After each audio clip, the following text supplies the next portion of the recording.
Hello everyone, this is Muskan Jain and welcome back to your favourite channel Magnet Brains, जो आपको provide करता है quality education, वो भी फ्री ऑफ कॉस्ट।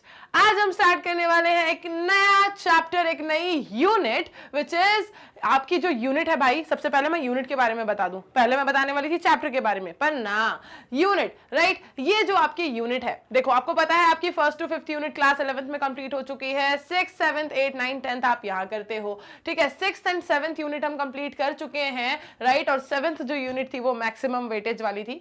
अब जो आपकी यूनिट है, unit number 8 and unit number 9, ये दोनों ही जो यूनिट्स हैं आपकी बायोलॉजी इन ह्यूमन वेलफेयर की, अगर मैं स्पेसिफिकली बात करूं, और देन आपकी बायोटेक्नोलॉजी वाली, राइट। इन दोनों ही यूनिट्स का इक्वल वेटेज है फॉर योर सीबीएसई, ठीक। जो आपका एग्जाम पॉइंट ऑफ व्यू से अगर हम बात करें बोर्ड्स के लिए, तो इक्वल वेटेज है।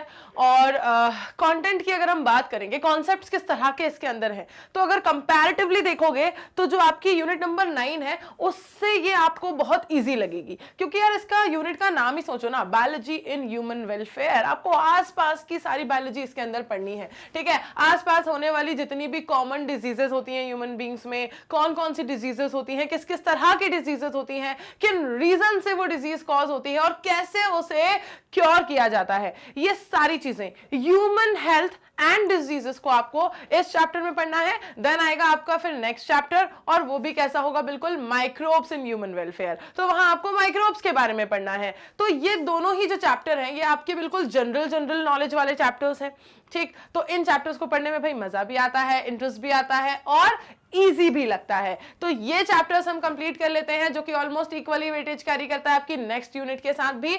चलो स्टार्ट करते हैं इस यूनिट को। और यहां पर एक चीज इंपॉर्टेंट है इस यूनिट से रिलेटेड, जो मैं थोड़ा सा आपको बता दूं। देखो यहां पर मैक्सिमम चीजें कैसी आएंगी, जैसे याद करो जब आपको स्टार्टिंग में पढ़ाया गया था, साइंटिफिक नेम्स जब सबसे पहले पढ़ाए गए थे, तो आपको क्या करना पड़ता था, उन्हें मेमोराइज करना पड़ता था। क्या कोई दूसरा लॉजिक है? हाँ, मेमोराइज करने के लिए आप ट्रिक्स यूज कर सकते हो, आप उसका सॉन्ग बना सकते हो, आप उसका जिंगल बना सकते हो, आप उससे रिलेटेड कोई कहानी बना के उसे लर्न कर सकते हो, पर करना तो लर्न ही पड़ेगा, राइट। सारे साइंटिफिक नेम्स को करना तो लर्न ही पड़ता है। बस वैसा ही फिनोमेना यहां आने वाला है, जब आपको क्या पता चलेगा कि अच्छा फर्दर डिजीज है, इस माइक्रोब, इस ऑर्गेनिज्म इस तरह से होती है, इस तरह से कंटामिनेशन इसका फैलता है, इस तरह से इसका क्योर होता है। तो ये सारी चीजें मैक्सिमम लेवल पर जो चलने वाली हैं, आपकी चार्ट बेस्ड स्टडी यहां पर चलने वाली है, ठीक है। हमेशा मैं आपको ये चीजें जरूर हिंट निकाल कर देती हूं। जैसे मैंने आपको बताया एनिमल किंगडम, प्लांट किंगडम, ये दोनों ऐसे चैप्टर हुआ करते थे आपके क्लास 11th के, जिन्हें आप कैसे पढ़ते थे, हमेशा फ्लो चार्ट बनाकर। उससे बेस्ट टेक्निक उसकी नहीं हो सकती थी, राइट। सिमिलरली यहां पर अगर हम इस चैप्टर की बात करें, ठीक है, आपका फर्स्ट चैप्टर को एग्जांपल ले लो, sexual reproduction in flowering plant. कैसे पढ़ते थे हम उसे पढ़ते थे हर चीज के डायग्राम से, हर प्रोसेस का एक अपना स्पेसिफिक डायग्राम था और डायग्राम बेस्ड स्टडी वहां पर होती थी। यहां क्या करना है आपको, यहां आपको बनाना है हर चीज का टेबल, हर चीज का चार्ट, ठीक है। तो table based, chart based study इस चैप्टर की होने वाली है, यही मैंने आपको बता दिया। अब इस चैप्टर में आप क्या पढ़ने वाले हो, ठीक है, पढ़ना कैसे है, कौन सी यूनिट है, क्या इंपॉर्टेंस है, क्या इसका जनरलाइज्ड कॉन्सेप्शन है इन चैप्टर्स इस यूनिट के बारे में, कि भाई इजी पीजी है, अपने आसपास वाली चीजें हैं, मजा आएगा, है ना। ये सारी चीजें थी। अब इस चैप्टर से रिलेटेड क्या क्या है, यही तो आज मैं आपको बताने वाली हूं कि इस चैप्टर का इंट्रोडक्शन क्या है, क्या क्या है हमें यहां पर पढ़ना है इस चैप्टर के अंदर और कैसे पढ़ना है, ठीक। चलो देख लेते हैं सबसे पहले इस चैप्टर के topics. Human health and disease के अंदर सबसे पहले आप पढ़ोगे कॉमन डिजीजेस इन ह्यूमंस, कि ह्यूमन बींग्स में कौन कौन सी कॉमन डिजीजेस हैं जो होती ही हैं या देखते हैं हम जनरली, या हमें आसपास देखने सुनने को मिलती ही हैं, कि किसी को कफ हो गया, किसी को कोल्ड हो गया, किसी को वायरल फीवर हो गया, किसी को खांसी हो रही है बहुत ज्यादा, राइट, किसी को बैक्टीरियल इन्फेक्शन हो गया, ठीक। तो ये सारी जो बेसिक सी डिजीज है, कॉमन डिजीजेस जो हम ह्यूमन बींग्स में देखते हैं हमारे आसपास, सबसे पहले हम उनके साथ डील करेंगे कि भाई वो कौन कौन सी हैं, कैसे होती हैं, उनका क्योर क्या है, कैसे उसका जो क्योर है उसको बनाया गया, ठीक। फिर हम बात करेंगे इम्यूनिटी की। भाई हेल्थ की बात हो रही है, डिजीजेस की बात हो रही है, तो ऐसा कैसे पॉसिबल है कि इम्यूनिटी बीच में ना आए। हाँ, इम्यूनिटी के बिना आप इन सारी डिजीजेस से कैसे बच सकते हो? अगर आपकी बॉडी का इम्यून सिस्टम ही ना होता तो आप इन डिजीजेस से क्योर जो है वो कैसे मिलता आपको? क्या सिर्फ टैबलेट ले लेने से क्योर हो जाता है? क्या इम्यून सिस्टम अगर नहीं होता तो आपका काम चल जाता? हाँ भाई, नहीं चलता। ठीक है, इम्यून सिस्टम के बिना कुछ भी पॉसिबल नहीं है। तो हेल्थ एंड डिजीज में हम इम्यून सिस्टम को क्यों ना पढ़ें? डेफिनेटली पढ़ना पड़ेगा, सबसे इंपॉर्टेंट एस्पेक्ट यही होगा। उसके बाद हम देखेंगे एड्स के बारे में कि एड्स कैसे होता है, ठीक है, कब से इसे डिटेक्ट किया जाना स्टार्ट हुआ, कैसे इसका फिर क्योर आया, फिर किस तरह से इसको फिर इससे प्रिवेंटिव मेजर्स इसके क्या क्या हो सकते हैं, कैसे इससे बचा जा सकता है, किस तरह की ये डिजीज है। ठीक, ये सारी जानकारी अपन लेंगे और उसके बाद हम डील करेंगे एक ऐसी डिजीज के साथ जिसके बारे में आई डोंट थिंक सो कि कोई भी ऐसा होगा जिसने नहीं सुना है, या कोई भी ऐसा होगा जिसे नहीं पता है कि ये कितनी सीरियस डिजीज है। Right, cancer. कैंसर यहाँ पर आपको पढ़ना है कि कैसे होता है, क्या होता है, कैसे फैलता है, कैसे बचा जा सकता है, क्या क्या इसके एस्पेक्ट हो सकते हैं, कितने टाइप का कैंसर होता है। ठीक, तो ये हम यहां समझेंगे। उसके बाद हम आ जाएंगे जो हेल्थ एंड डिजीज जो आपका चैप्टर है, इसमें ये एस्पेक्ट भी इंक्लूड होता है कि जो आपको एनवायरमेंट से जो डिजीजेस हो जाती हैं, ठीक है, वो सारी डिजीजेस तो ठीक है, लेकिन वो डिजीजेस जो आपको ड्रग्स और अल्कोहल से होती हैं, ठीक है, ड्रग्स एंड अल्कोहल्स की वजह से आपकी बॉडी को जो हार्म पहुंचता है, ये भी आपको यहां पर पढ़ना है। ड्रग्स एंड अल्कोहल अब्यूज, ठीक, इनसे कैसे आपको बीमारियां होती हैं, ये कैसे आपकी बॉडी को नुकसान पहुंचाते हैं और आप कैसे इन सब से बच सकते हो। ठीक है, कौन कौन से ड्रग्स होते हैं, वो किस तरह से हार्मफुल आपके लिए साबित होते हैं, ठीक है, कैसा उनका इफेक्ट होता है, ये सारी चीजें भी आपको यहाँ पर इस चैप्टर में पढ़ने को मिलेंगी। मतलब आप समझ रहे हो, ह्यूमन हेल्थ से रिलेटेड सारे एस्पेक्ट इस चैप्टर के अंदर कवर होते हैं। ये एक ऐसा चैप्टर है जो सिर्फ बायोलॉजी स्टूडेंट के लिए ही नहीं, ठीक है, सिर्फ क्लास 12th पढ़ने वालों के लिए ही नहीं कि भाई हमें बोर्ड देना है तो ही इस चैप्टर को पढ़ना जरूरी है, बिल्कुल भी नहीं। ये एक ऐसा चैप्टर है कि अगर आप ठीक है बहुत ज्यादा फॉर एग्जाम्पल आप बिल्कुल ही अलग स्ट्रीम से हो, बायोलॉजी से आपका कोई लेना देना नहीं है, फिर भी ये चैप्टर आपके लिए इंपॉर्टेंट बन जाता है, क्योंकि आपको अपनी डिजीजेस, अपनी हेल्थ, अपना इश्यूज तो जानना जरूरी है ना। आपको उसके लिए सेल्फ अवेयरनेस तो चाहिए कि आपको कौन कौन सी डिजीजेस हो सकती हैं, आप उनसे कैसे बच सकते हो, ठीक है, वो कैसे फैलती हैं, तो आप उसके लिए प्रिवेंटिव मेजर्स क्या बना सकते हो। ये सारी नॉलेज, ये सारा जनरल अवेयरनेस वाला पार्ट है, ये तो आपको पता ही है ना। तो इसीलिए इस यूनिट का नाम है बायोलॉजी इन ह्यूमन वेलफेयर। ठीक है, तो यहां पर आपको वो वाली बायोलॉजी पढ़नी है जो सबके लिए इंपॉर्टेंट होती है, सिर्फ बायोलॉजी वाले स्टूडेंट के लिए नहीं, ये मैथ्स के लिए भी इतनी ही इंपॉर्टेंट है। भाई वो भी हैं तो ह्यूमंस, बचाना तो उन्हें भी है अपने आप को डिजीजेस से। ऐसा तो नहीं है कि हमने तो क्लास 12th में मैथ्स लिया था तो हमें तो ये डिजीज होगी ही नहीं, ये तो बायो वालों का काम है तो ये डिजीज तो सिर्फ बायो वालों को ही होगी। ऐसा तो कुछ लाइफ में बना नहीं है रूल, राइट। ह्यूमन बींग्स तो सब है और डिजीजेस तो ह्यूमन की है, तो ये सबके लिए इक्वली इंपॉर्टेंट चैप्टर है। चलो स्टार्ट करते हैं। हम सबसे पहले ले लेते हैं आज इस चैप्टर का इंट्रोडक्शन कि हमें इसमें अंदर और क्या क्या सुनने पढ़ने जानने को मिलने वाला है, और फिर हम नेक्स्ट लेक्चर से स्टार्ट कर देंगे वन बाय वन इन सारे टॉपिक्स के साथ डील करना। चलो स्टार्ट करते हैं। क्या कह रहा है इस चैप्टर का इंट्रोडक्शन, क्या कहती है NCERT. See, health for a long time was considered as a state of body and mind where there was a balance of certain humors। ठीक है, हेल्थ को पहले कैसे कंसिडर किया जाता था? अगर कोई कहे कि आप हेल्थ की एक मतलब एक बढ़िया तरीके से स्टेटमेंट वाइज डेफिनेशन हमें प्रोवाइड करो, तो आप हेल्थ की क्या डेफिनेशन दोगे? हेल्थ की क्या डेफिनेशन दोगे आप? सोच के देखो जरा, हेल्थ को हम कैसे डिटरमाइन करेंगे, कैसे डिफाइन करेंगे, कैसे बताएंगे कि हेल्थ क्या होती है, कैसे एक्सप्लेन करोगे हेल्थ को? देखो, पहले काफी टाइम तक हेल्थ को ऐसे बताया जाता था कि हेल्थ क्या है, हेल्थ इज ये क्या हुआ,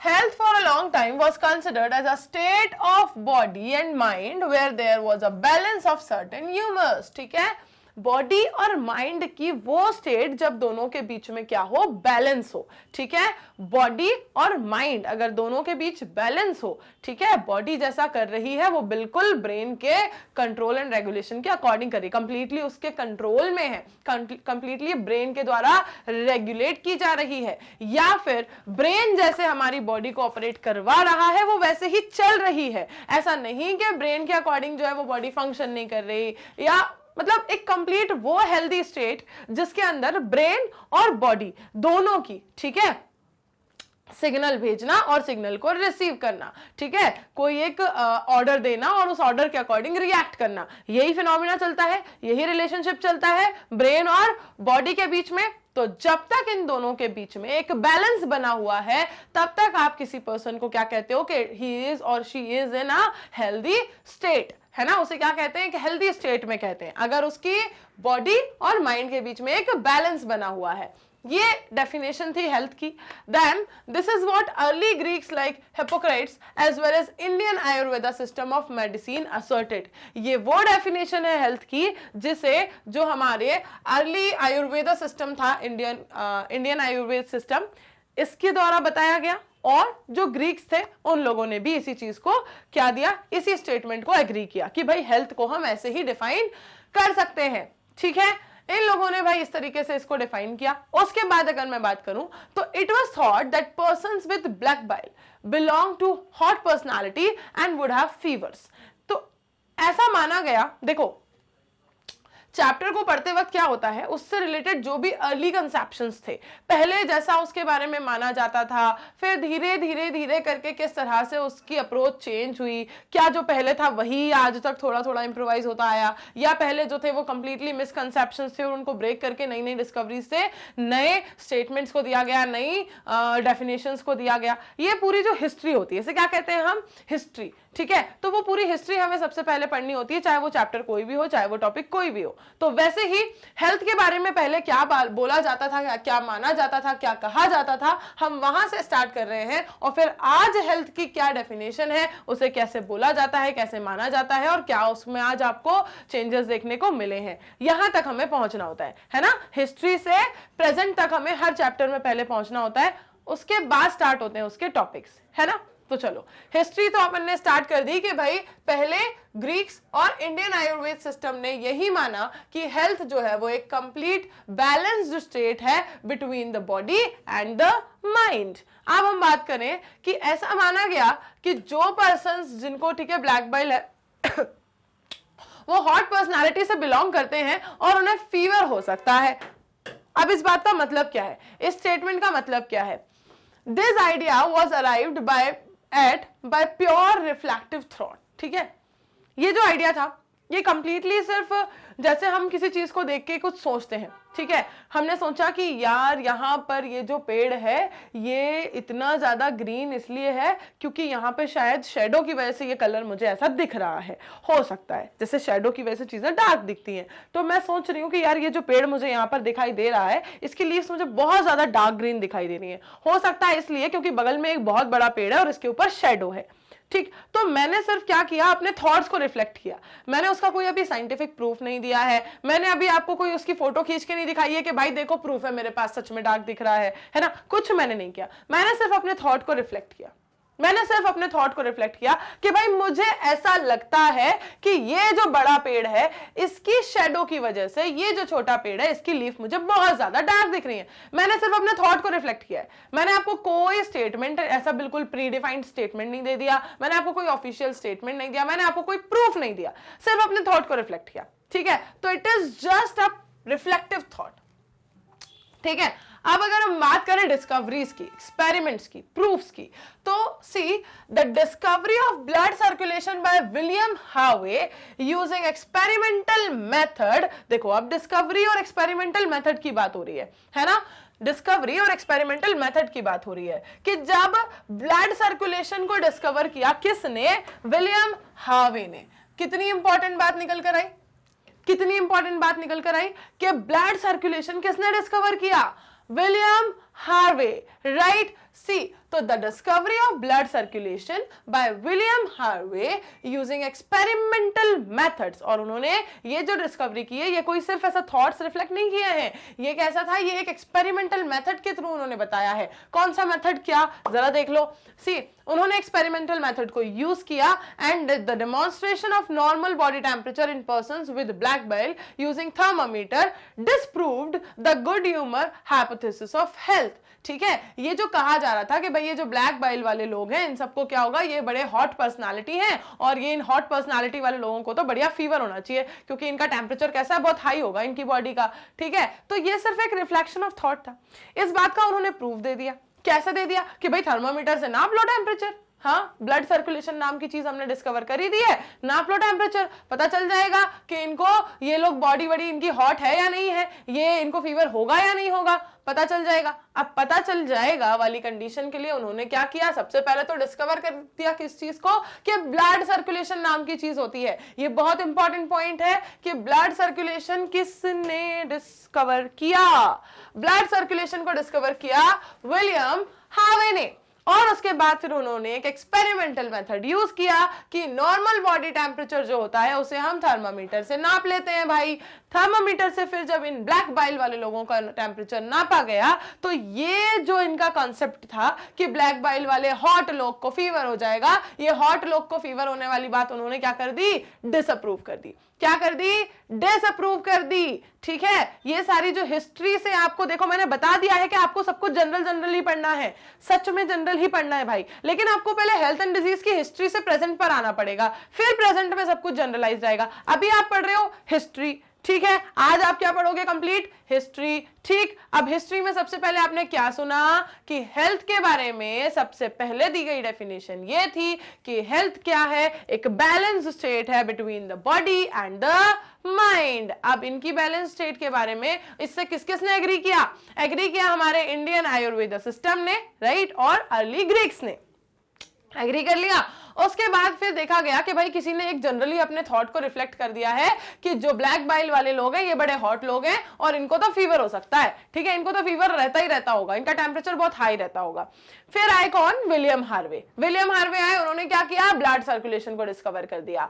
ब्लड सर्कुलेशन को डिस्कवर करने के साथ साथ उन्होंने एक एक्सपेरिमेंट भी करके दिखा दिया कि यार ये जो थॉट है इसका कोई एक्सपेरिमेंट करके देख लेते हैं, इसका कोई प्रूफ दे देते हैं। तो प्रूफ देने के लिए एक एक्सपेरिमेंटल मेथड उन्होंने यूज कर लिया और उन्होंने बता दिया कि भाई ये जो ब्लड सर्कुलेशन नामक चीज मैंने आपको बताई है, इसको मैं क्या कर रहा हूं, एक इंटरनल बॉडी टेम्परेचर नाप के बता रहा हूं थर्मामीटर से। किसका, ब्लैक बाइल वाले हॉट लोगों का। ठीक है, अब उनका उन्होंने टेम्परेचर नापा और बता दिया कि भाई ऐसा कुछ नहीं है, ये सब दिए हुए सिर्फ आपके रिफ्लेक्टिव है, रिफ्लेक्टिव थॉट्स हैं और कुछ नहीं है, ऐसा कुछ भी नहीं है। डिसअप्रूव कर दिया उन्होंने उनके स्टेटमेंट को। क्लियर है इतनी बात, क्लियर है इतनी बात, ठीक है। उसके बाद क्या हुआ, उसके बाद क्या हुआ, इन लेटर ईयर्स उसके बाद क्या हुआ, biology stated that mind influences through neural system and endocrine system, our immune system, and that our immune system maintains our health। मतलब बॉडी और माइंड की जो बैलेंस स्टेट की बात हो रही थी उससे थोड़ा सा इंप्रूव किया हुआ स्टेटमेंट अब यहां पर आया है। ठीक है, बॉडी और माइंड के किसकी बात हो रही थी, ठीक है, एक स्टेबल, ठीक है, एक बैलेंस्ड स्टेट की बात हो रही थी, उससे थोड़ा सा इंप्रूव्ड स्टेटमेंट अब आया है किसके बारे में, हेल्थ के बारे में। और यहां पर इंक्लूड हो गया है क्या, यहां पर इंक्लूड हो गया है सबसे इंपॉर्टेंट टर्म, इम्यून सिस्टम। ठीक है, हेल्थ की बात करो और इम्यून सिस्टम की बात ना करो, ऐसा कैसे पॉसिबल है, कैसे पॉसिबल है। ठीक है, जैसे अगर मैं बात करूं बहुत ज्यादा, मैं बिल्कुल 1 घंटे का मैं लेक्चर दे दूं आपको आलू के बारे में, और अगर मैं पोटैटो फ्राइंग्स की बात ना करूं तो फिर आपको ऐसा नहीं लगेगा मैडम आपने तो नाइंसाफी कर दी। हाँ, तो यही चीज यहां पर हेल्थ एंड डिजीज पे भी लागू होती है कि अगर मैं हेल्थ एंड डिजीज की बात कर रही हूं, ह्यूमन हेल्थ की बात कर रही हूं, मैं ह्यूमन इम्यून सिस्टम की ही बात ना करूं तो स्टेटमेंट अधूरा नहीं लगेगा, आपको डेफिनेशन अधूरी नहीं लगेगी क्या। यहां देखो, ह्यूमन हेल्थ एंड डिजीज से रिलेटेड, हेल्थ से रिलेटेड जो एक डेफिनेशन आई, अब ये जो इंप्रूव्ड स्टेटमेंट है इसमें इम्यून सिस्टम इंक्लूडेड आया। कैसे इंक्लूड किया उन्होंने ये कहा कि भाई ऐसा नहीं है कि ब्रेन का काम नहीं है, ब्रेन इन्फ्लुएंस कर रहा है, ब्रेन ही इन्फ्लुएंस कर रहा है। किस चीज को, ब्रेन इन्फ्लुएंस करता है किसको, न्यूरल सिस्टम को, एंडोक्राइन सिस्टम को और हमारे इम्यून सिस्टम को। और फिर इम्यून सिस्टम वो सिस्टम है जो हमारी हेल्थ को मेंटेन करता है। ठीक है, मतलब ब्रेन का इन्फ्लुएंस है, ब्रेन रेगुलेट कर रहा है, लेकिन काम कौन कर रहा है, मेंटेन कौन कर रहा है। हाँ ठीक है, चलो मैं कहूं कि मुझे किसी ने बोला था कि मैं आके आपको एक चैप्टर पढ़ा दूं, लेकिन पढ़ा तो मैं ही रही हूं ना, पढ़ा तो मैं ही रही हूं। ठीक है, तो बस वैसे ही जिसने मुझे कहा वो कौन है, ब्रेन, जो मुझे इन्फ्लुएंस कर रहा है कि मैं जाके आपको पढ़ाऊं। ठीक है, लेकिन पढ़ा कौन रहा है, मैं। ठीक है, तो मैं कौन हूं, इम्यून सिस्टम। ठीक है, समझे बात। मतलब ब्रेन कर रहा है इन्फ्लुएंस हमारी बॉडी के किन किन चीजों को, न्यूरल सिस्टम को, एंडोक्राइन सिस्टम को, इम्यून सिस्टम को, और उसके बाद फिर एक्ट कौन कर रहा है, मेन काम किसका है, हेल्थ को रेगुलेट कौन करता है, मेंटेन कौन करता है, इम्यून सिस्टम करता है। ये स्टेटमेंट इंप्रोवाइज्ड स्टेटमेंट है। आपको लग रहा होगा मैम ये तो बिल्कुल नॉर्मल सी बात है, इसमें नया क्या है, इतना तो हमें पता ही था। लेकिन आपसे अगर मैं ये पूछती कि क्या ये स्टेटमेंट ही शुरुआत से चला आ रहा है, तब गड़बड़ा जाता मामला, तब मामला गड़बड़ा जाता। क्यों? क्योंकि अब बात आ जाती हिस्ट्री की। तो अब आपको याद रहेगा कि पहले जो हिस्ट्री वाली अपन बात करें, सबसे पुराना स्टेटमेंट हेल्थ का था, उसमें ये सब चीजें नहीं थी, वो बिल्कुल जनरलाइज स्टेटमेंट था। फिर थोड़ा इंप्रोवाइज स्टेटमेंट आया कि हेल्थ इज व्हाट। तो अब हम हेल्थ को डिफाइन करते हैं कुछ ऐसे कि ब्रेन इन्फ्लुएंस करता है आपके न्यूरल सिस्टम को, एंडोक्राइन सिस्टम को, इम्यून सिस्टम को, और फिर इम्यून सिस्टम मेंटेन करता है आपकी हेल्थ को। ये आया इंप्रोवाइज स्टेटमेंट। देन बात कर लेते हैं आगे। Hence mind and mental state can affect our health. मतलब माइंड भी और मेंटल स्टेट भी हमारी हेल्थ को अफेक्ट कर सकता है। मतलब जो अगर इन्फ्लुएंस कर रहा है, अगर वो ही बैलेंस में नहीं होगा, तब भी हमारी हेल्थ अफेक्ट होगी। और of course health is affected by what. ठीक है, माइंड और मेंटल स्टेट से तो हेल्थ अफेक्ट होती ही है, ऑफ कोर्स इन चीजों से भी अफेक्ट होती है। किन चीजों से, वही पढ़ना है। देखो, सबसे पहला दिख रहा है आपको जेनेटिक डिसऑर्डर्स। सबसे पहला दिख रहा है क्या पॉइंट, जेनेटिक डिसऑर्डर से हेल्थ अफेक्ट होती है। ठीक है, सबसे पहले तो मैं हाईलाइट कर दूं कौन कौन से पॉइंट्स हैं। देखो, जेनेटिक डिसऑर्डर से होती है, इन्फेक्शन से होती है, और लाइफस्टाइल लिख लो, लाइफस्टाइल से होती है ना। हमारी जो हेल्थ है वो इन 3 फैक्टर से अफेक्ट होती है। जेनेटिक डिसऑर्डर से, जैसे कि deficiencies with which a child is born and the deficiency or defects which the child inherits from parents from birth, है ना।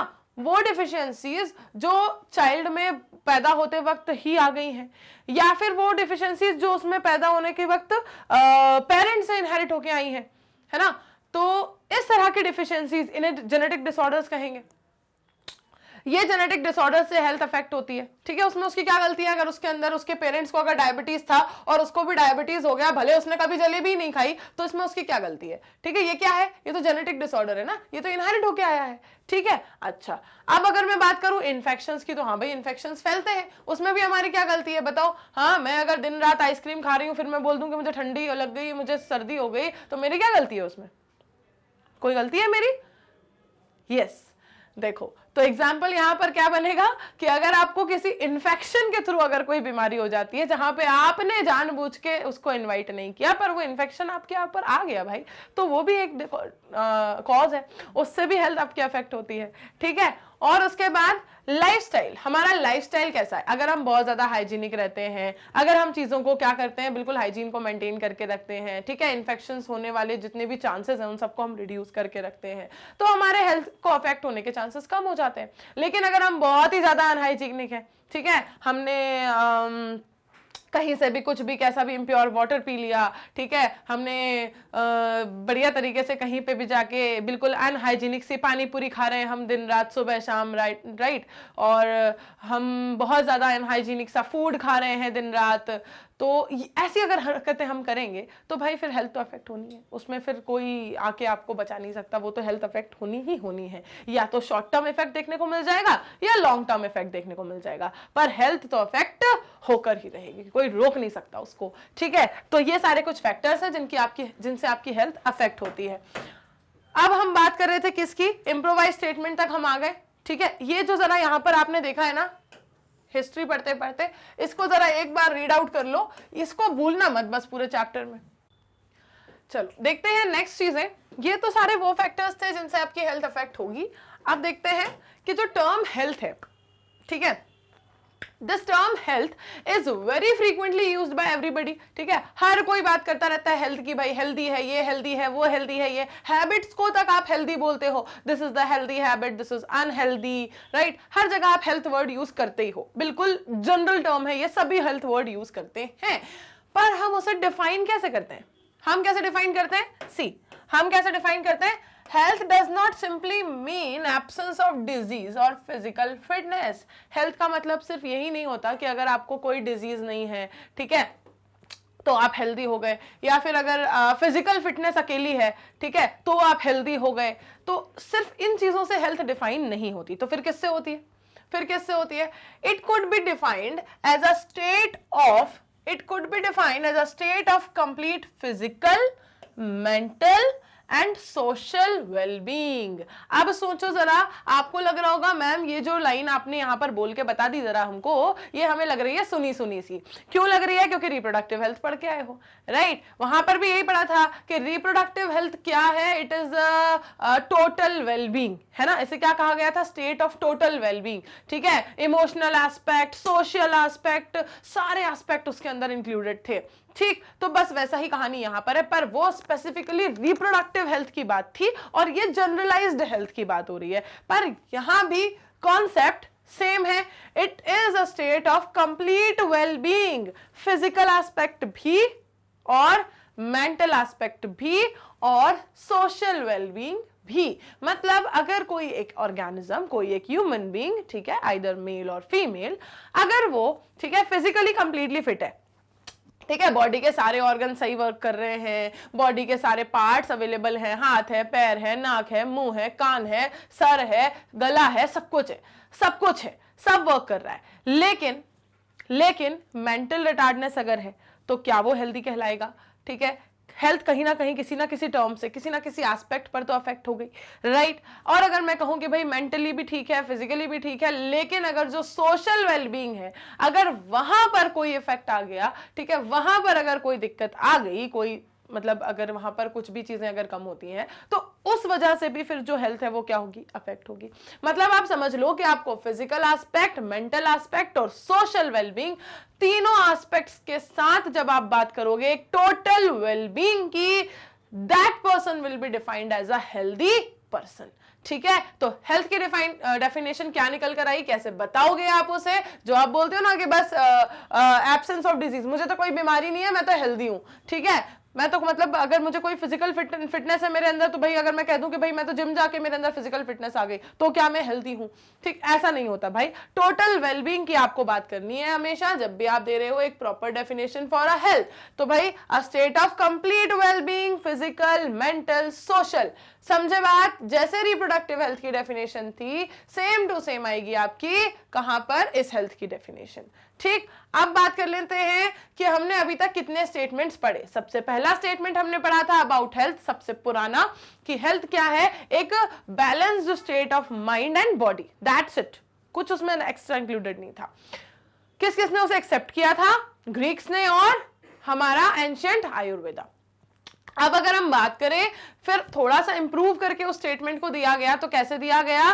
थोड़ा सा इंप्रूव करके जब स्टेटमेंट दिया गया, ये देखो पिछला ही स्टेटमेंट जो हमने देखा कि ये बताता है कि भाई माइंड का क्या रोल है? माइंड इन्फ्लुएंस करता है, माइंड इन्फ्लुएंस करता है आपके न्यूरल सिस्टम को, एंडोक्राइन सिस्टम को, इम्यून सिस्टम को, फिर इम्यून सिस्टम मेंटेन करके देता है आपको आपकी हेल्थ। ये आया था सेकंड इम्प्रोवाइज्ड स्टेटमेंट। फिर आए हम अपने अब फाइनल डेफिनेशन के ऊपर कि एक स्टेट ऑफ कंप्लीट वेलबींग जिसमें फिजिकल, सोशल और मेंटल तीनों एस्पेक्ट्स इंक्लूडेड है, ठीक है? ये है complete wellbeing. Then people are healthy. जब पीपल अगर हेल्दी है तो they are more efficient at work. अगर पीपल हेल्दी होंगे तो वो वर्क पे ज्यादा एफिशिएंट होंगे, लेकिन अगर वो हेल्दी नहीं होंगे तो भाई वो काम भी ठीक से नहीं कर पाएंगे, ठीक है? अगर कोई इंसान हेल्दी नहीं होगा तो वो काम नहीं कर पाएगा, या करेगा भी तो उतनी एफिशिएंसी से नहीं करेगा। एफिशिएंसी दोनों टर्म्स में डिफाइन हो सकती है कि या तो वो बहुत जितनी स्पीड से अगर वो हेल्दी कंडीशन में वर्क कर सकता था वो उतनी स्पीड से वर्क नहीं कर पाएगा, या फिर वो जितना बेटर परफॉर्म कर सकता था हेल्दी कंडीशन में वो उतना बेटर परफॉर्म नहीं कर पाएगा। दोनों एस्पेक्ट्स करेक्ट है, ठीक है? तो अगर एक पर्सन हेल्दी है तो उसकी एफिशिएंसी क्या होगी? उसके मैक्सिमम लेवल पर होगी, उसकी एफिशिएंसी जो होगी वर्क पर वो अच्छी होगी। लेकिन अगर कोई पर्सन हेल्दी नहीं है किसी भी एस्पेक्ट से, अगर उसे मेंटली कुछ स्ट्रेस है तब भी उसका एफिशिएंसी जो होगी वर्क पर कम हो जाएगी। अगर उसका सोशल कोई स्ट्रेस है तब भी उसकी एफिशिएंसी जो होगी वर्क पर कम हो जाएगी। अगर उसका फिजिकल कोई स्ट्रेस है तब भी उसकी एफिशिएंसी कम होगी। तीनों एस्पेक्ट यहां पर हेल्थ को अफेक्ट करेंगे। समझे बात? अब देखते हैं नेक्स्ट, दिस इंक्रीज प्रोडक्टिविटी। अगर हेल्दी है इंडिविजुअल सारे एस्पेक्ट में, मेंटली, सोशली, फिजिकली, तो उसकी प्रोडक्टिविटी इंक्रीज होगी एंड ब्रिंग्स इकोनॉमिक प्रोस्पेरिटी। अगर सारे आप सोचो सोशली अगर हम इसे एज एन एजेंडा बात करें, जैसे रिप्रोडक्टिव हेल्थ का भी एक एजेंडा था कि हमें क्या एजेंडा से हमने उस पूरे चैप्टर को पढ़ा था कि उसका एजेंडा ही था, ठीक है, कि पूरी सोसाइटी को कैसे बनाना है, रिप्रोडक्टिवली हेल्दी बनाना है। तो सिमिलरली अगर हम यहाँ जनरलाइज्ड हेल्थ की बात करें तब भी एजेंडा तो वही है, मोटिव तो वही है कि क्या करना है, सोसाइटी को हेल्दी सोसाइटी बनाना है, डिजीजेस और डिसऑर्डर्स को यहां से हटाना है, और वो एस्पेक्ट चाहे कोई भी क्यों ना हो, चाहे वो फिजिकल हो, चाहे वो मेंटल हो, चाहे वो सोशल हो, इन सारे स्ट्रेस को क्या करना है, लोगों की लाइफ से रिड्यूस करना है, ताकि वो क्या कर सके, वो अपने आप को हेल्दी मेंटेन कर सके और ज्यादा एफिशिएंटली वर्क को कर सके। और अगर हर इंसान सोसाइटी का अपने हर एक एस्पेक्ट में, अपने हर एक फील्ड में, अपने हर एरिया ऑफ वर्क में अच्छे से अगर काम कर पाएगा, प्रॉपर एफिशिएंसी के साथ अगर कर पाएगा, राइट, उसकी अगर प्रोडक्टिविटी मैक्सिमम होगी तो ओवरऑल सोसाइटी डेवलप करेगी, ओवरऑल सोसाइटी डेवलप करेगी, राइट। कोई एक सिर्फ एक उस इंडिविजुअल की ग्रोथ होके तो रह नहीं जाएगी, राइट। अगर हर इंडिविजुअल की ग्रोथ होगी तो ओवरऑल सोसाइटी भी तो ग्रो करेगी, ठीक है। तो this will be an important aspect जिस पे ध्यान दिया जाएगा कि अगर ओवरऑल सोसाइटी की जो है ग्रोथ करवानी है, ठीक है, इकोनॉमिक प्रोस्पेरिटी को मेंटेन करना है, तो सोसाइटी को हेल्दी मेंटेन करना पड़ेगा। अब उसके लिए फिर उन्हें जो जो मेजर्स आपको देने पड़े, जो जो फैसिलिटीज आपको प्रोवाइड करनी पड़े, वो गवर्नमेंट को करनी होगी, ठीक है। इसीलिए आपको पता है ना, जितने भी ये सर्वेस किए जाते हैं, जैसे ही लगता है कि अभी डेंगू प्रोन टाइम चल रहा है, इस वक्त डेंगू हो सकता है, तो सर्वे होने स्टार्ट हो जाते हैं कि भाई ये सब साफ कर लो, ये कर लो, वो कर लो, ऐसा तो नहीं है, वैसा तो नहीं है, ये दवाइयां ले लो, इसका टेस्ट करवा लो, घर घर जाके टेस्ट करवा लो। क्यों करवाते हैं? इसीलिए करवाते हैं कि भाई ओवरऑल हमें सोसाइटी को हेल्दी मेंटेन करके रखना है। अगर सोसाइटी हेल्दी नहीं होगी तो इकोनॉमिक प्रोस्पेरिटी पे फर्क पड़ेगा ओवरऑल, राइट। यहां पर बात किसकी हो रही है? कलेक्टिवली पूरी सोसाइटी की हो रही है, ठीक है। तो ये जो टर्म था, ये कहने में बहुत सिंपल सा, छोटा सा, बढ़िया सा टर्म था, लेकिन इसका मतलब बहुत डीप है। इसको मैं जितना एक्सप्लेन करूं उतना चलता जाएगा ये, पर अपनी भी एक लिमिट है भाई, एक सेंटेंस से पूरा टाइम नहीं निकाल सकते अपन, ठीक है। तो यहां आपको समझ आ गया होगा कि इसका जो रोल है वो पूरी इकोनॉमिक प्रोस्पेरिटी से रिलेटेड है।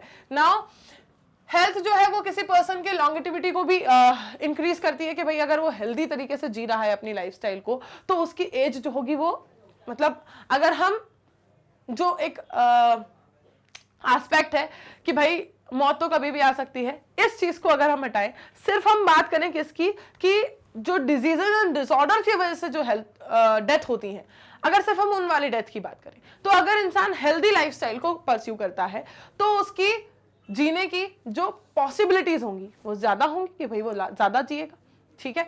लेकिन आपको यहां से वो वाला फैक्टर बस हटाना होगा कि भाई मौत तो किसी की भी कभी भी आ सकती है ना, आए हैं तो जाना तो है ही। तो ये वाला एस्पेक्ट बस यहां से हटाना होगा। हम बात कर रहे हैं अभी कि जो हमारे कंट्रोल में है, वो वाली चीज हमारे कंट्रोल में नहीं है, तो उसकी हम बात यहां पर नहीं कर सकते। उस फैक्टर को आपको हटाना है। बात आपको किसके करनी है? उन फैक्टर्स की जो आपके कंट्रोल में है, ठीक है। तो जो आपके कंट्रोल में है वो क्या है कि आप किस तरह से अपने आप को डिजीजेस से बचा सकते हो, ये सारा आपको पता चलेगा इसी चैप्टर में। Now reduces infant and maternal mortality rate. अगर हेल्दी लाइफ को इंसान परस्यू करेगा तो उसकी जो इन्फेंट और मैटरनल मोर्टेलिटी रेट है ये डाउन होगा। और इस चीज पे मुझे बहुत ज्यादा बताने की जरूरत बिल्कुल भी नहीं है यार, रिप्रोडक्टिव हेल्थ हमने बहुत अच्छे से पढ़ा था, बहुत डिटेल में पढ़ा था, और जाने कितनी बार मैंने आपको यहाँ पर ये जो एस्पेक्ट था कि स्टेट ऑफ टोटल वेलबींग, ये मैंने बहुत बार समझाया है आपको। मैंने infant and maternal mortality rate कैसे बढ़ता है, कैसे डिक्रीज होता है, किन एस्पेक्ट से कम होता है, ये सब वहां पर पढ़ाया हुआ है ना। अगर कहीं पर भी कोई कंफ्यूजन रह गया या नहीं याद है अभी, तो आप फिर से रिवाइज कर सकते हो जाके। छोटे छोटे से लेक्चर्स थे हमारे, 45-50 मिनट्स के, हर एक लेक्चर में ड्यूरेशन इतना था। 2x स्पीड पे देखोगे आपका फटाफट से कंप्लीट हो जाएगा, है ना। तो balance diet, personal hygiene, regular exercise, these are the very important key points to maintain a good health, ठीक है। एक गुड हेल्थ को मेंटेन करने के लिए एक बैलेंस डाइट को लेना, पर्सनल हाइजीन को मेंटेन करना और रेगुलर एक्सरसाइज को करना बहुत जरूरी है, ठीक है। ये तीन एस्पेक्ट्स बहुत इंपॉर्टेंट हैं अगर आप चाहते हो एक अच्छी हेल्थ को मेंटेन करना, ठीक है। चलो आगे देखते हैं। आज हमें बस ये इंट्रोडक्शन ही देखना था कंप्लीट कि हेल्थ से रिलेटेड क्या क्या हिस्ट्री रही है, क्या क्या कंसेप्शंस हैं, क्या क्या इंपॉर्टेंट होता है ना। आज हमें यही जानना है।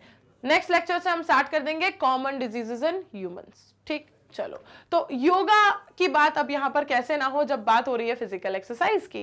तो yoga can be practice since time immemorial, achieve physical and mental health, to achieve the physical and mental health. देखो अगर हम अपनी पुरानी जो भी पूरी अपनी हिस्ट्री है ना उसकी बात करें, ठीक है, अगर हम बात करें कि सबसे पहले से जो प्रैक्टिसेस की जा रही हैं for achieving the physical health, right, to maintain the physical exercises daily, तो क्या किया जाता था? जो भी हमारे एंशिएंट पीपल्स हैं वो सब करते थे क्या? योग, ठीक है, योग करते थे।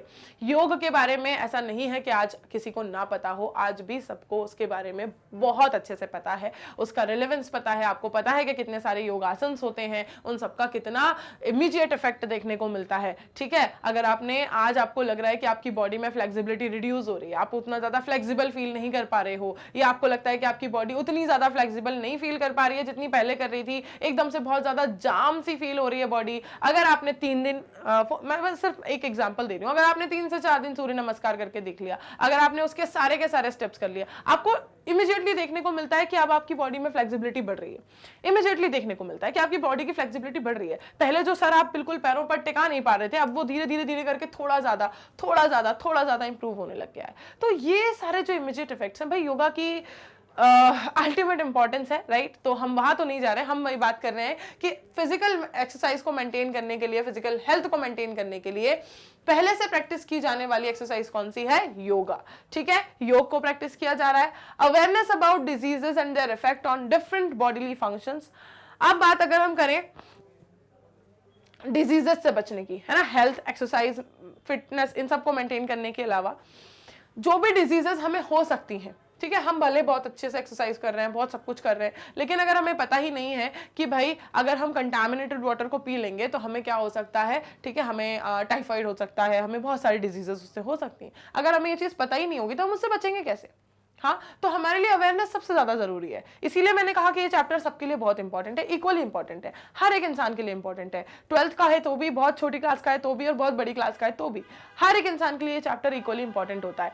तो देखो भाई, यहाँ पर बात हो रही है अवेयरनेस अबाउट डिजीजेस की, कि डिजीजेस से रिलेटेड जो हमें अवेयरनेस मिलती है और उनका इफेक्ट कि हमारी बॉडी के फंक्शंस पे वो क्या इफेक्ट कर देंगे, हमें उससे कितना बचना है। जैसे अगर मैं बात करूं कि मुझे बहुत ज़्यादा बोलना है, ठीक है, मैं अगर कंटिन्यूसली मैं मतलब आपको पढ़ा रही हूं, मैं बोल रही हूं, मेरा बोलने का काम ज़्यादा है, ठीक है, मेरी ये वाली एक्टिविटी जो है वो ज़्यादा हो रही है, ठीक, और अगर मैं उसी वक्त पे साथ ही साथ अगर मुझे ना पता हो, मेरे अंदर अवेयरनेस ना हो इस चीज़ से कि मुझे इससे क्या इफेक्ट हो सकता है, अगर मैं बहुत सारी आइसक्रीम्स खाऊं, अगर मैं बहुत ज़्यादा ठंडी ठंडी चीज़ें खाऊं, बहुत ज़्यादा बर्फ़ का पानी पीऊंगी, तो क्या होगा? मेरे गले में प्रॉब्लम्स होने लग जाएंगी, राइट, मेरी आवाज़ निकलना बंद हो जाएगी, क्योंकि एक तो मैं वैसे ही बहुत ज्यादा उसके ऊपर क्या कर रही हूँ, नॉर्मल कंडीशन से ज्यादा प्रेशर दे रही हूँ, ठीक है, नॉर्मल कंडीशन से ज्यादा उसे क्या करवा रही हूँ, उस मशीन को वर्क करवा रही हूँ, ठीक है। और साथ ही फिर मैं अगर उसमें उसके लिए जो उसकी एफिशिएंसी को बढ़ाने वाला फ्यूल है, ठीक है, गर्म पानी, सूप, ठीक है, ये सारी चीजें देने की बजाय, उसके लिए हेल्दी आइटम्स देने की बजाय मैं उसे आइसक्रीम्स, जंक फूड,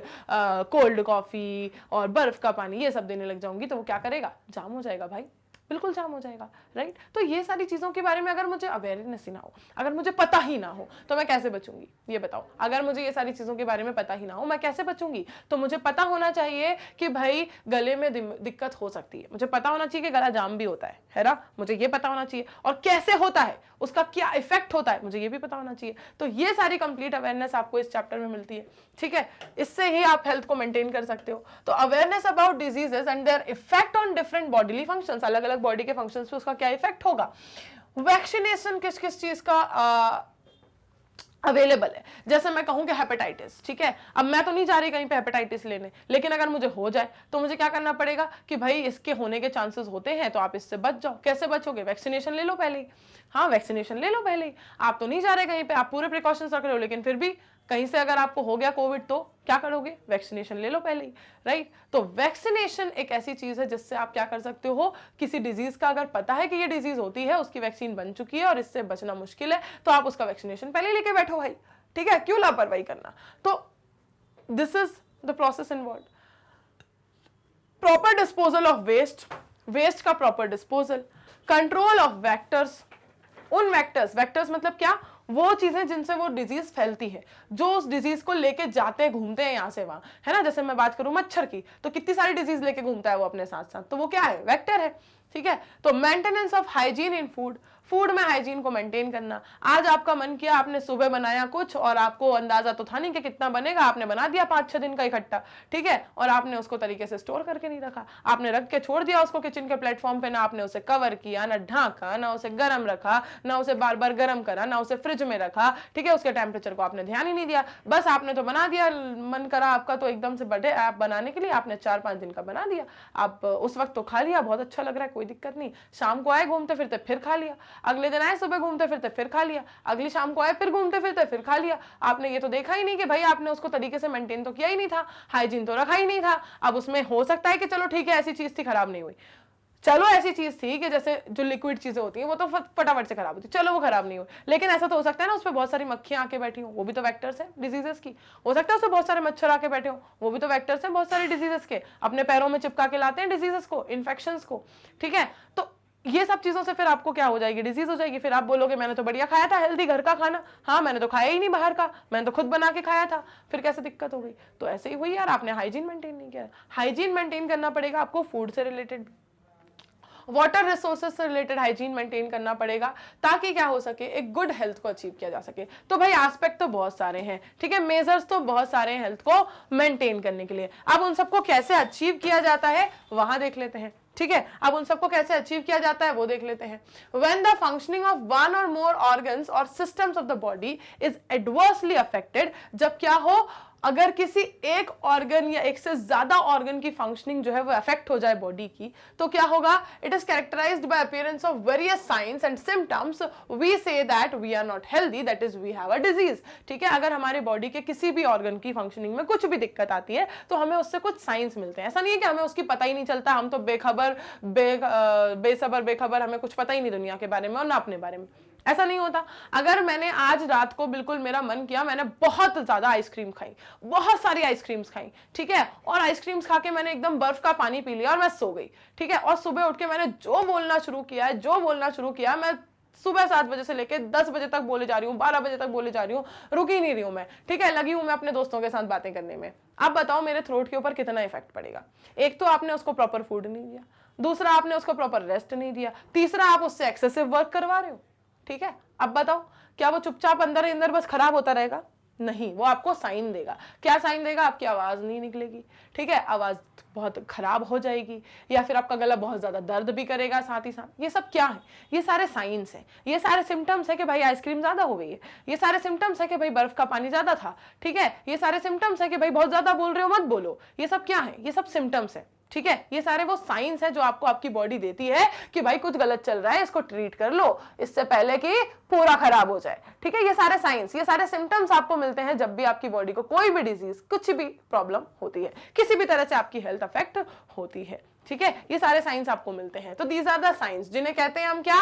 सिम्टम्स कहते हैं। क्या कहते हैं इन्हें हम? सिम्टम्स। कब मिलते हैं ये हमें? जब हमें कोई भी डिजीज हो रही होती है, चाहे वो किसी भी एस्पेक्ट में हो। आपका मेंटल अगर एस्पेक्ट है तो भी आपको सिम्टम्स मिलते हैं, अगर आपका सोशल एस्पेक्ट है तो भी आपको सिम्टम्स मिलते हैं, अगर फिजिकल एस्पेक्ट है तो भी आपको सिम्टम्स मिलते हैं, ठीक है। मिलते हैं सिम्टम्स हमेशा, ठीक है, हमेशा साइंस मिलते हैं। जब भी आपकी बॉडी के किसी भी ऑर्गन को कोई भी तकलीफ हो, वो आपको चिट्ठी भेजता है कि भाई मुझे दिक्कत हो रही है, मुझे सुधार ले, वरना मैं काम करना बंद कर दूंगा और दिक्कत फिर तुझे भी होगी, ठीक है।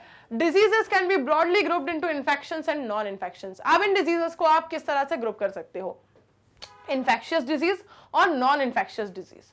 वो डिजीजेस जो किसी तरह के इन्फेक्शन से फैलती हैं और वो डिजीजेस जो बिना किसी इन्फेक्शन के होती हैं, ठीक है। तो diseases can be infectious also and non infectious also. Diseases दोनों तरह की हो सकती हैं। अब इन दोनों तरह के डिजीज में कौन कौन से एग्जाम्पल्स आएंगे ये भी मैं ही बता दूं, है ये भी मैं ही बता दूं, बताना पड़ेगा, काम मेरा ही है। Diseases which are easily transmitted from one person to another are called as infectious diseases. वो डिजीजेस जो इजीली ट्रांसफर हो जाएं एक इंसान से दूसरे इंसान में, वो इन्फेक्शियस डिजीजेस होती हैं।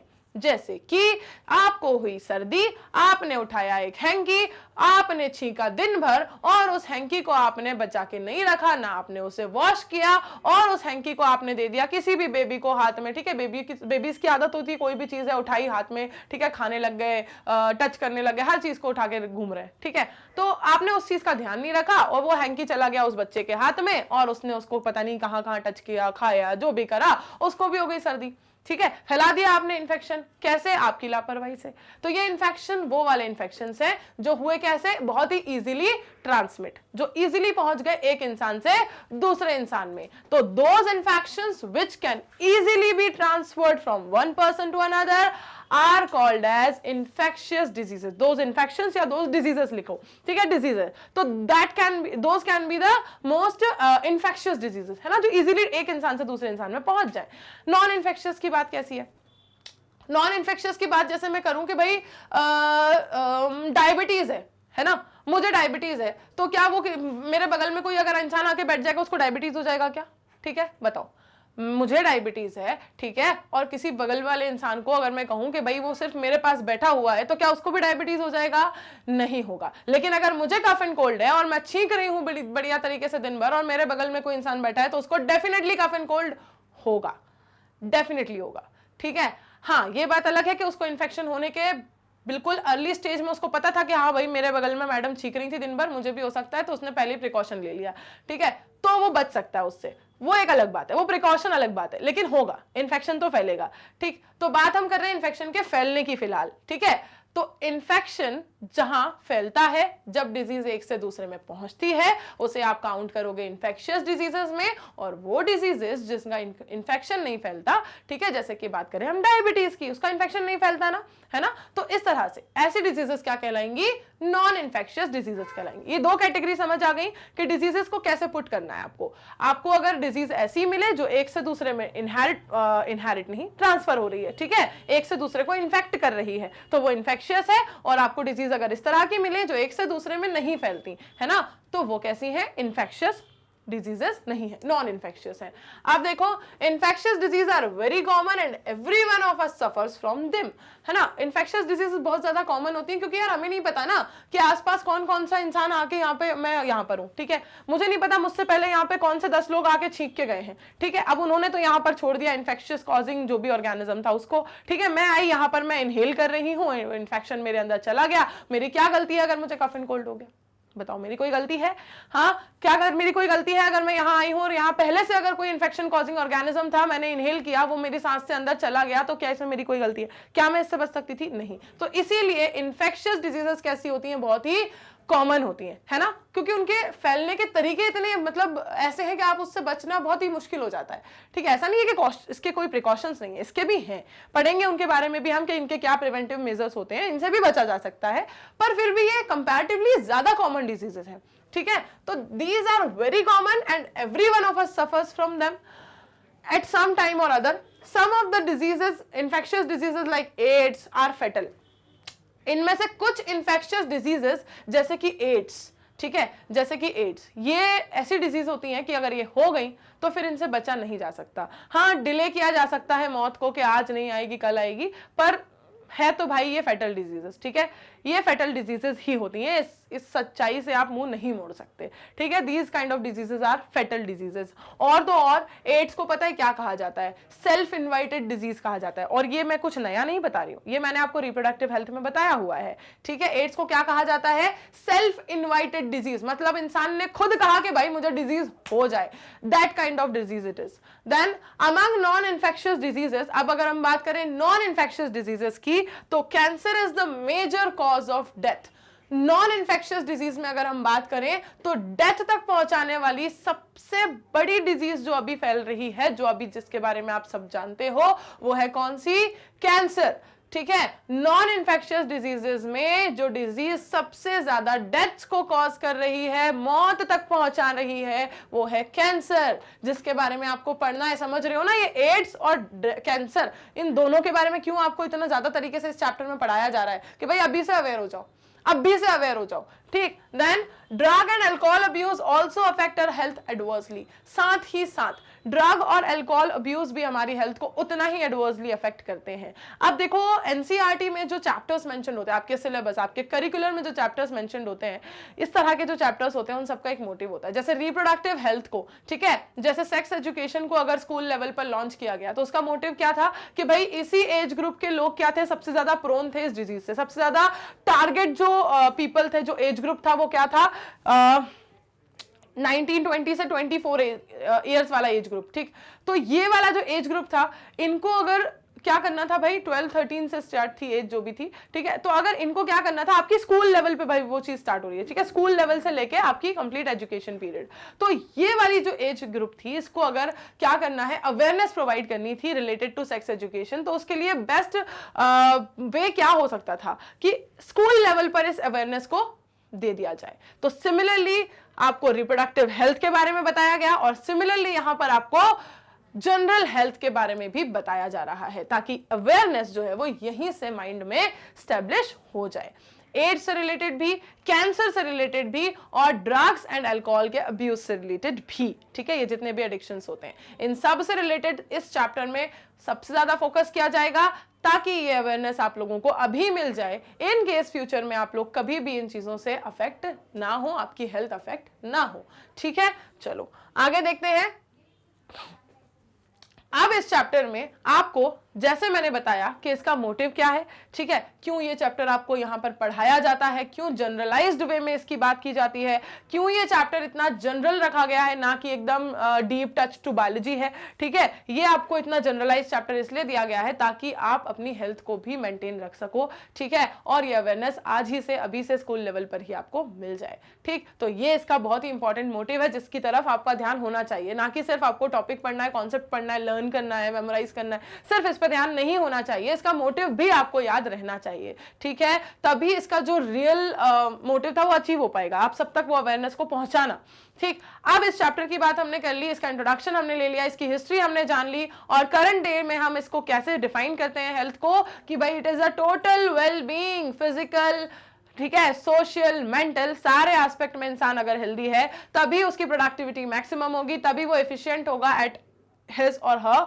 वर्क, ठीक। तो ये है अभी का करंट स्टेटमेंट और करंट डेफिनेशन फॉर हेल्थ।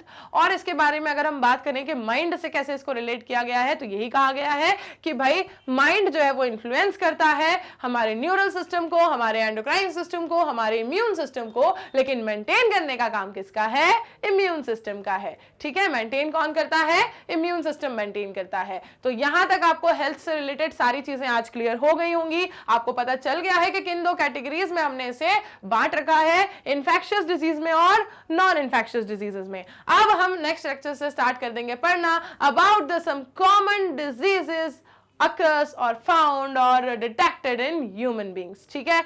ये हमारा नेक्स्ट लेक्चर का टॉपिक होने वाला है। तब तक आपको क्या करना है, तब तक आपको प्रीवियस सारी चीजें कंप्लीट करके रख लेनी है। नया चैप्टर स्टार्ट होते वक्त पुराना कुछ भी बाकी नहीं बचना चाहिए, समझे बात इतनी मेरी। चलो मिलते हैं नेक्स्ट लेक्चर में, तब तक आप लोग करते रहोगे रिविजन, और आई होप मेरी बातें आप जो मैं रोज कह के जाती हूँ मानते होंगे। तो भाई फटाफट से जाओ अपने फेवरेट चैनल मैग्नेट ब्रेन्स के प्लेलिस्ट सेक्शन में, देख लो जाकर दोनों ही प्लेलिस्ट, लाइव की भी और रिकॉर्डेड की भी। सारे लेक्चर्स आपके देखे हुए होने चाहिए, कुछ भी छूटना नहीं चाहिए। और साथ ही साथ इस बात को जो मैं कह रही हूं, आप सिर्फ YouTube चैनल पर ही नहीं, ऐप से भी एक्सेस कर सकते हो, इजीली प्ले स्टोर से डाउनलोड कर लोगे, या फिर यूज कर सकते हो वेबसाइट भी, विच इज www.magnetbrains.com, जहां पर आपको पूरा का पूरा फुल कोर्स कंटेंट अवेलेबल होगा एब्सोल्युटली फॉर फ्री। चलिए मिलते हैं नेक्स्ट लेक्चर में, करेंगे हम क्या, some common diseases found in human beings. Till then bye bye, take care everyone.